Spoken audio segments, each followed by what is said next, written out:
sama pulau. Dan yang menarik jembatan sih. Jembatan ya. Bentang alam nan indah dari titik tertinggi. Cita rasa yang menggiurkan.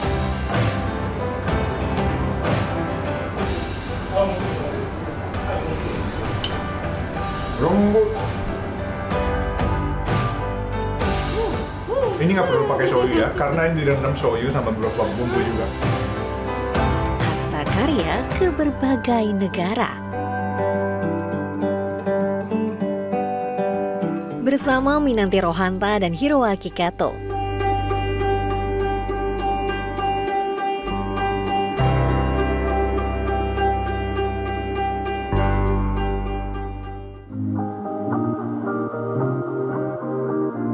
Ohayo gozaimasu travelers. Episode kedua Journey Goes to Japan, aku dan Hiro bersepeda dari prefektur Hiroshima ke prefektur Ehime, lalu beristirahat di Waka Glembe. Nah, episode ketiga ini kami siap berkeliling di prefektur Ehime. Ohayo gozaimasu. Ohayo. Hari ini kita kemana nih? Wah, sepedaan lagi yuk. Boleh. Karena ini kan kota sepeda. Jadi pas banget dong buat sepedahan. Gimana nih? Harus sewa dulu dong? Coba dulu di depan. Di depan? Oke. Let's go.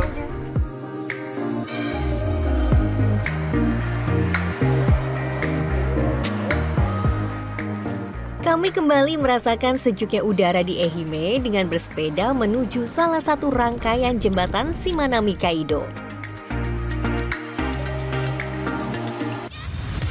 Kurushima Kaikyo. Jembatan ini ternyata dapat disinggahi sampai ke bagian atasnya loh, travelers. Untuk mencapai ke titik teratas, kami harus naik lift terlebih dahulu.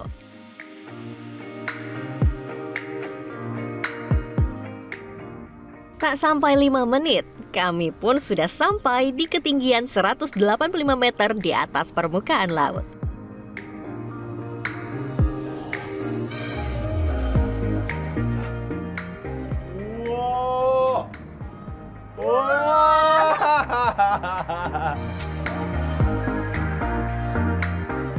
Bagi wisatawan umum yang ingin mencoba pengalaman ini, dapat dilakukan dengan reservasi terlebih dahulu.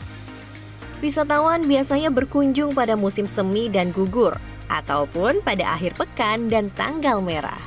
Ada syarat khususnya nggak sih ketika wisatawan naik ke sini, apa yang boleh dilakukan, apa yang tidak boleh dilakukan? ここでできること、できないこと、やっていいこと、やっていけないことっていうところで言うと、ルールなんかあるんですか？例えばなんか持ち込んじゃいけないとか。そうですね。上がるためには基本的に動きやすい服装、上がりやすいです。両手が。Terutama baju. Bajunya harus bisa gampang bergerak. Nggak boleh terlalu rapi, nggak boleh terlalu terbuka juga, gitu kan. Hati-hati, barangnya jangan sampai jatuh ke bawah. Kalau ada barang yang jatuh ke bawah, langsung tutup ini tempatnya. Jadi selama ini belum ada yang jatuhin sesuatu ya dari sini, tapi hati-hati atau bawaan barangnya selalu harus kedua tangannya kosong. Berarti memang dibatasi ya? Dibatasi, ya. Barang bawaan ke sini. Betul. Mengarah ke utara, kami dapat melihat 3 pulau kecil, yaitu Oshima, Hakatajima, dan Omishima. Sedangkan ke arah selatan, yaitu kota Imabari, terlihat dari banyaknya kren kapal. Tinggi banget, sampai gunung, betul sekali. Gunung ada 1, 2, 3. Kamu suka mana? Sisi kiri atau kanan? Aku lebih suka sisi kanan. Tidak terbiasa lihat pabrik kapal. Karena aku lahir di Tokyo, besar di Tokyo, nggak ada yang kayak gitu. Usai dari Top of Bridge Kurushima Kaikyo, aku dan Hiro mencoba pengalaman baru lainnya. Kami singgah di Dolphin Farm Shimanami. Di lokasi ini, kami dapat berinteraksi langsung dengan lumba-lumba. Pertama-tama, kami diberikan pengarahan terlebih dahulu.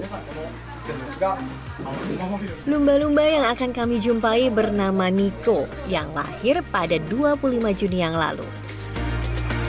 Kami pun langsung mengarah ke penangkaran Nico. Bersama pelatih, Nico yang memiliki panjang 2 meter 40 cm ini akan berinteraksi dengan pengunjung. Selama berinteraksi, Nico akan diberikan makanan berupa ikan makarel.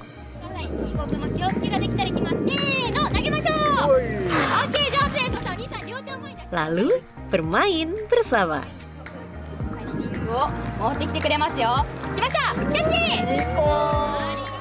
Nah, dia ini suka banget dielus.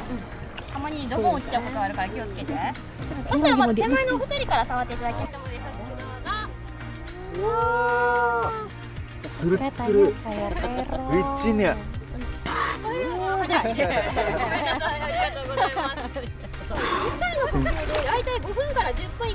Jadi sekali nafas 5 menit.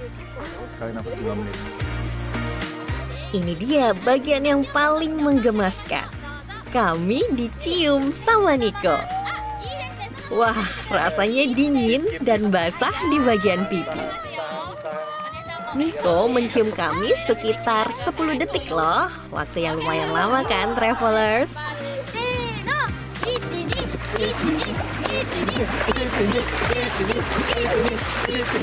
Terakhir, aku dan Hiro pun berhitung sambil Nico memutarkan badannya. Lucu banget, lucu ya, gemes ya. Mukanya tuh kayak anak-anak yang manja-manja gitu. Iya, matanya itu loh. Matanya kayak berbicara sama Iya, kita ya. bening sekali. Nico Kun. Karena Kun. kenapa pakai kun? Karena dia jantan. Jadi semua gerakan yang kita lakukan tadi itu masih latihan, masih tahap latihan. Cuma kebetulan hari ini sukses semua. Berarti dia happy dong sama kita ya. Tepuk tangan. Arigato Nico. Betul sekali.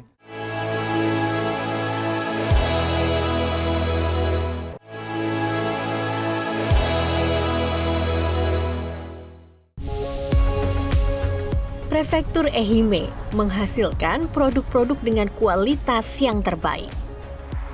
Salah satu produk yang mendunia yaitu Imabari Towel. Terdapat 80 pabrik. Produksi handuk ini sudah diekspor ke Eropa, Amerika, Taiwan, dan Hong Kong. Kali ini aku dan Hiro singgah di showroom Imabari Towel. Wah, kami melihat ragam ukuran, bahan, motif, hingga warna. Aku dan Hiro melihat handuk dengan ukuran yang besar sekali nih, travelers. から夏に使われる商品ですね。ちょっとじゃあ取ってみます。 Ini ternyata bukan handuk, tapi namanya tauket yang bisa pakai untuk selimut. Tauket. こういう商品が開発される日本では爆発的にヒットしました。 Di luar kan biasanya blanket ya. Blanket kalau di sini dari handuk. Jadi handuk towel ya. Jadi tauket. Itu sejak 1960-an. Dibuat di ini? Jepang, dibuat di Jepang di sini dan langsung hits di Jepang. Ada 4 musim kan. Dan musim panas kan panas banget. Tapi kalau pakai ini, kalau keringatan juga langsung serap, ya kan? Oh, berarti tidak akan kepanasan juga dong Iya, pakai. makanya banyak yang suka hits gara-gara itu. Jadi, produk ini menggunakan bahan katun 100%. Namun, ada juga nih yang unik.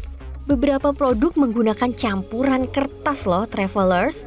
Bahan tersebutlah yang diminati oleh pelanggan di benua Eropa. Itu kertas nih ya, coba ya. Oh, kertas ya emang. Kertas. Ya lalu. Jadi ini mulai kertas, terus dilintir gini nanti, kayak pakai alat sampai setipis ini. Ini kertas juga? Kertas juga. Hah? Tapi ini lebih keras. Oh, bukan benang tapi kertas. Bukan, iya. Jadi nanti ini digabungin sama katun, dijadikan handuk. Nah, handuk itulah punya daya serap yang tinggi banget. Kan ada dari kertas ini. Itulah rahasia. Ya, salah satunya, tapi tidak semua produk katanya. Oke. Wow, menarik sekali. Desain dan warna ternyata menentukan kesukaan dari tiap negara. Benua Asia menyukai handuk dengan warna yang cerah. serta benua Eropa dengan warna hitam dan putih.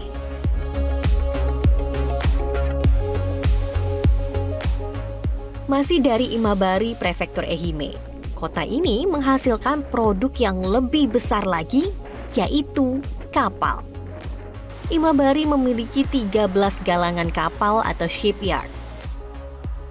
Kali ini yang aku datangi bersama Hiro yaitu Imabari Shipbuilding.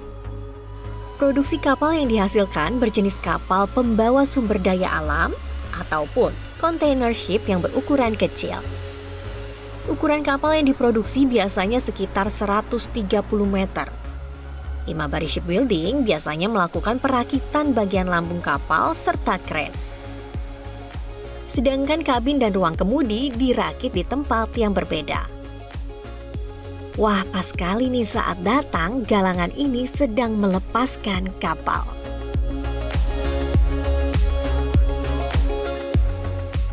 Beralih ke lokasi yang berbeda, kami beranjak dari Imabari menuju Tobe dengan jarak sekitar 50 km. Ternyata Prefektur Ehime juga terkenal dengan produk kerajinan tangan.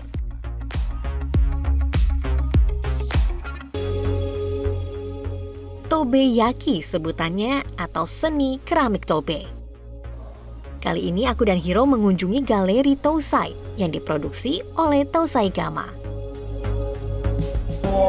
Konnichiwa. Yoroshiku onegaishimasu. Lihat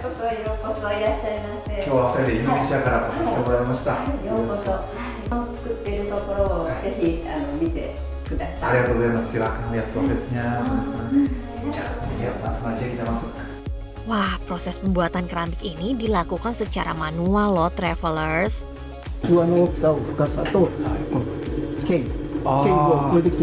Ini alat ini pakai untuk depth sama lebar. Oh, iya, kedalaman sama lebar. Keramiknya ya? Iya, keramiknya. Ternyata pewarnaan dan pembentukan pola pun dilakukan secara manual juga. Pakai kertas. Iya, itu cetakan polanya ya? Iya. それがデザインの型になるわけですよね。そうですね。和紙を切って、その和紙の上から和紙を使って絵付けを染めていくんですけど。なるほど。Jadi kan pakai washi, ya betul sekali. Di situ ada lubang kecil ya, jadi tipis dan kertasnya ada lubangnya. Jadi kalau pakai itu untuk warnain, jadi halus warnanya. Oh, karena tidak langsung. Ya tidak langsung, tapi kalau untuk ini maunya lebih tipis, halus. Desain keramik di sini mengikuti keramik zaman dahulu yang tersisa. Biasanya warna pun akan dominan pada warna biru. Oh, ini yang tadi nih gelasnya nih. Bener ya? Biru. Gimana biru? Iya. Yang tadi hitam abu tua itu jadi biru tua. Wah. Abu mudanya jadi warna biru muda. Kalau ini merah. Iya. Wow, dan bener ya. Iya. Halus, mulus. Wah, kayak kaca ya. Iya.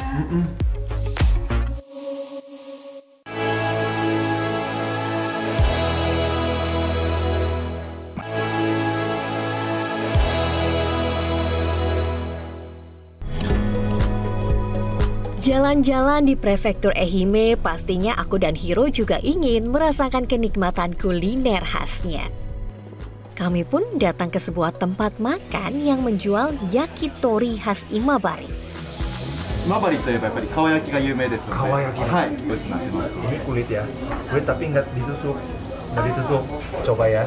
Biasanya ya kalau namanya yakitori, biasanya ada tusuknya, iya kan? Pernah lihat di Jakarta juga? Pernah makan, Iya. itu pasti kayak sate. Alasannya banyak nelayan dulu banyak nelayan di daerah sini itu mereka tuh buru-buru. Istirahatnya pendek, waktu istirahatnya pendek, jadi buru-buru. Mereka nggak bisa nunggu sampai matang. Jadi akhirnya mereka memutuskan untuk masak di atas pan. Di atasnya juga pakai pan. Wah, benar saja nih travelers. Ternyata menu makanan sangat sederhana sekali ya. Coba kita makan. Itadakimasu. Pintar. Rasa garam ya. luarnya tuh kayak Iya, kriuk-kriuk. Tapi di luarnya. dalamnya masih lembut-lembut lembeknya tuh dapat. luar biasa. Puas mencicipi yakitori, aku dan Hiro pastinya ingin mencicipi sushi. Aku dan Hiro singgah di restoran sushi yang mendapatkan bintang Michelin. Wah, bikin kami penasaran banget nih akan rasanya. Kali ini chefnya akan menyajikan menu makanan yang ia rekomendasikan. Ikan yang digunakan di sini ikan fresh dari nelayan yang terkenal di Pulau Oshima. Nah, menu pertama yang disajikan ialah kerang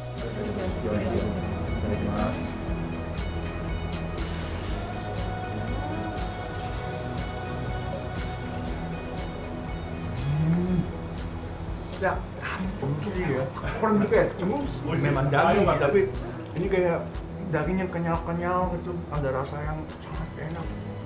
ada asinnya. Tadi kan dibilang direndam 6 jam di kecap asin ya. Menu selanjutnya adalah cumi.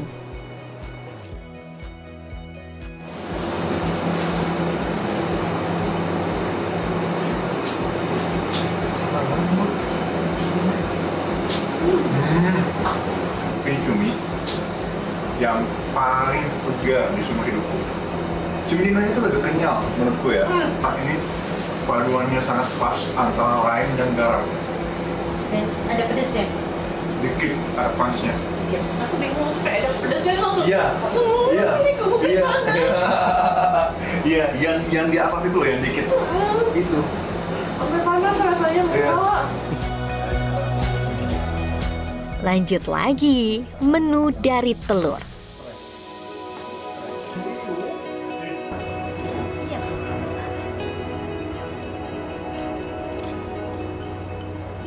Iya kan?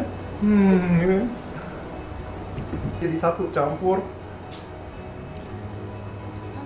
Ada manisnya, ada asinnya, iya kan? Creamy, yes. Terima kasih. Oke. 1, 2, 3.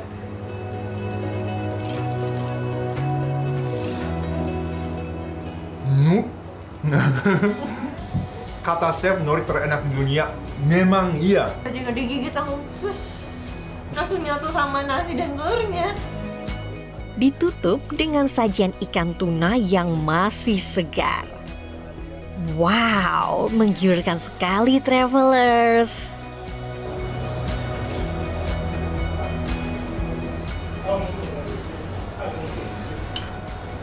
Lembut. Dan sama sekali nggak amis ya, tentu saja. Nggak amis sama Nggak amis sama sekali. Biasanya kan nasi kenyalnya tuh Ya. ini enggak. Langsung set meleleh terus. Rasa enak sekali. Wah, ternyata chefnya masih memberikan satu menu sushi tuna. Namun bagian yang berbeda. Itadakimasu.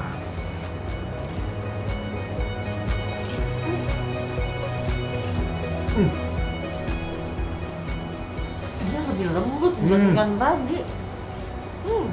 Ini nggak perlu pakai shoyu ya, karena ini direndam shoyu sama beberapa bumbu juga. Dagingnya lembut banget. Udah ada rasanya. Jadi langsung campur sama nasi di dalam mulut. Perfecto. Itulah 5 sushi yang direkomendasikan oleh chefnya. Pokoknya juara lah dan wajib dicoba jika kamu berlibur ke Ehime. Untuk menutup hari, aku dan Hiro beranjak ke Kirosang Observatory. Sebuah lokasi di Gunung Kiro dengan ketinggian 307 meter di atas permukaan laut. Dari lokasi ini, pemandangan panorama prefektur Ehime dapat terlihat jelas 360 derajat. Bagus banget. Kirei desu. Kirei desu. Sangat indah pemandangannya. Enak banget. Musim gugur, sejuk, adem. Jadi pas ya kalau mau liburan, waktunya musim gugur. Yes, teman-teman Indonesia, jangan lupa ya datang ke sini. View-nya bagus banget. Dan udaranya sejuk, jadi yaudah nikmat lah. Nikmat lah ya. Pemandangan. Oke.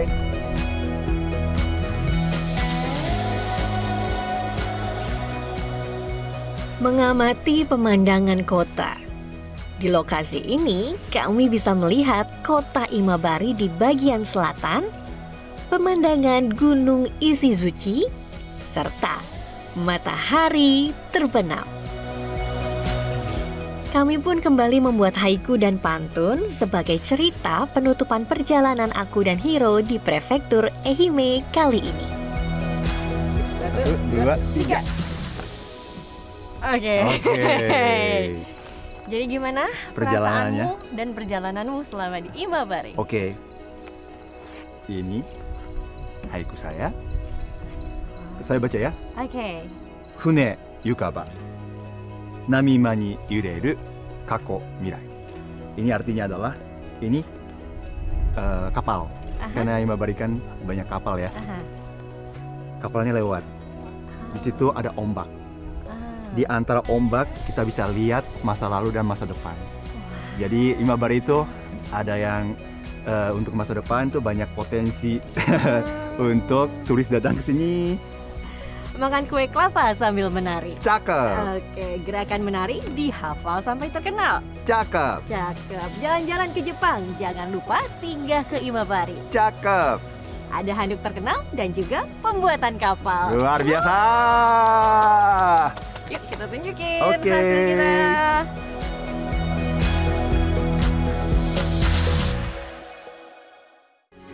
Metro TV. Jelajahi cara baru mendapatkan informasi. Download Metro TV Extend sekarang.